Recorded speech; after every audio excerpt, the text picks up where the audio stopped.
লেভেলে একটা problem face করতেছি, সেটা হচ্ছে চাঁদাবাজি। আমরা ছোটখাটো ব্যবসা করতে যাই বা নতুন ঘর বাড়ি বানাতে যাই, আমাদেরকে চাঁদাবাজির প্রবলেমটা ফেস করতে হয়।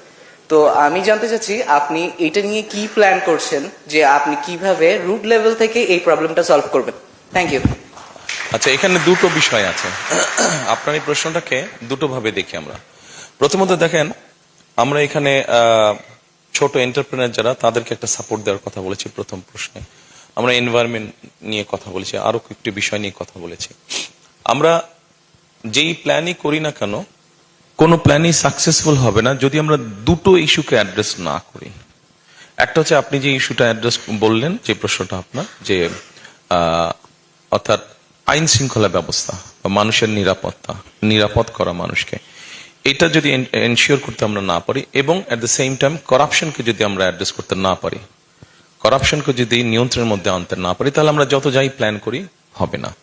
আচ্ছা, সেকেন্ড বিষয়টা হচ্ছে যারা করছে এসব কাজ, এটাকে আমরা হয়তো দুই ভাগে ভাগ করতে পারি। একটা হচ্ছে বেকার সমস্যার সাথে সম্পর্কিত এরকম কিছু মানুষ এটার সাথে জড়িয়ে গিয়েছে, তার একটা ইনকাম দরকার, সে তার জোর দিয়ে সেই ইনকামটা করতে চাইছে। আরেকটা হচ্ছে প্রফেশনাল ক্রিমিনাল যারা, তারা এটা করতে চাইছে। তো প্রফেশনাল ক্রিমিনাল যারা, তাদের ক্ষেত্রে আইন অ্যাপ্লিকেবল হবে, যেটা আমি মাত্র বললাম, যে অবশ্যই আমাদেরকে, আমরা সরকার গঠন করলে একটা জিনিস, বি প্র্যাকটিক্যাল প্লিজ। এই সমস্যাটা কম বেশি বিভিন্নভাবে সমাজের মধ্যে ছড়িয়ে আছে।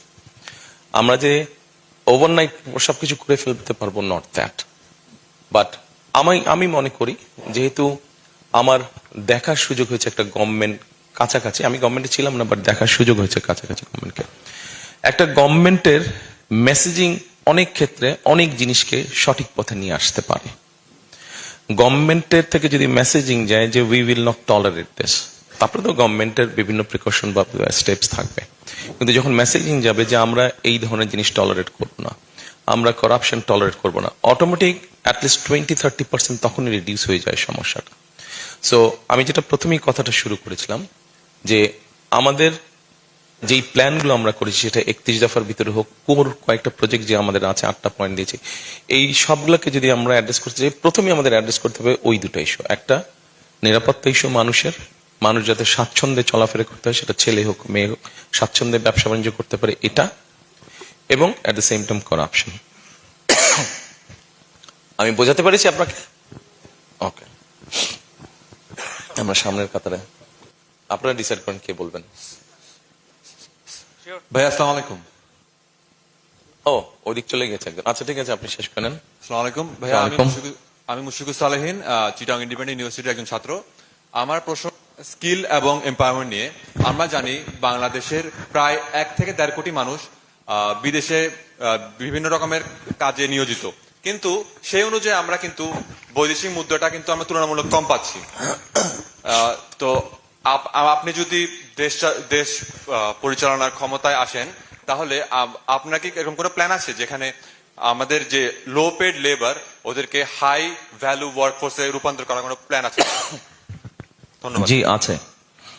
আপনি যেটা বললেন, এই মুহূর্তে বাংলাদেশ থেকে প্রতি বছর এভারেজে প্রায় 10 লক্ষের মতন মানুষ বিদেশে যায়। এই 10 লক্ষের মতন মধ্যে প্রায় 7-7.5 লক্ষ মানুষ আনস্কিল হিসেবে যাচ্ছে। আমরা যেটা চিন্তা ভাবনা করেছি, আপনি নিশ্চয়ই জানেন বাংলাদেশের বিভিন্ন জায়গায় ভোকেশনাল ইনস্টিটিউশন আছে, বেশ কিছু ভোকেশনাল ইনস্টিটিউশন আছে, বাট এই ভোকেশনাল ইনস্টিটিউটগুলো ঠিকভাবে কাজ করছে না। আমরা এই ভোকেশনাল ইনস্টিটিউশনগুলোর উপরে জোর দিতে চাচ্ছি এবং একটু রিডিজাইন করতে চাচ্ছি এগুলাকে। যেমন আমরা যদি চট্টগ্রামের কথা বলি, চট্টগ্রাম থেকে যারা যাচ্ছেন, অধিকাংশ মানুষ কোথায় যাচ্ছে? মিডল ইস্টে যাচ্ছে। তাহলে মিডল ইস্টে কি কি ধরনের কাজের অপরচুনিটি আছে আমাদের দেশের মানুষের? তাহলে আমাদের ভোকেশনাল ইনস্টিটিউটে নেক্সট 5 to 10 ইয়ার্স কি কি ধরনের কাজের অপরচুনিটি আছে মিডল ইস্টে? এটা তো সহজ ব্যাপার বের করা, খুব ডিফিকাল্ট ব্যাপার না। আচ্ছা, এটা ইনফরমেশন লাগবে, ডাটা লাগবে আপনার। আপনি যদি এটাকে বের করতে পারেন, তাহলে আপনার চট্টগ্রাম বিভাগে যেই ভোকেশনাল ইনস্টিটিউশন বা ট্রেনিং ইনস্টিটিউশনগুলো থাকবে, সেগুলোকে সেভাবে ডিজাইন করা। খুব সম্ভবত এখন আমাদের ভোকেশনাল ইনস্টিটিউশন যেগুলো আছে সরকারি, এখানে বোধহয় 153টার মতন বোধহয় সাবজেক্ট আছে। আচ্ছা, সাবজেক্ট দরকার নেই আসলে, অনেক সাবজেক্ট আছে বছরের পর বছর কোনো স্টুডেন্টই পায় না, সো এগুলোকে কাট ডাউন করে দেওয়া দরকার। এটা গেল 1 নম্বর। দ্বিতীয়ত, চট্টগ্রামের অধিকাংশ মানুষ যেহেতু মিডল ইস্টে যাচ্ছে, সেই জন্য ওই ভোকেশনাল ইনস্টিটিউশন বা ট্রেনিং ইনস্টিটিউশনগুলোর মধ্যে আমরা অ্যারাবিক ল্যাঙ্গুয়েজ কোর্সটা রাখতে যাচ্ছি, এবং যেই কাজ তারা করছে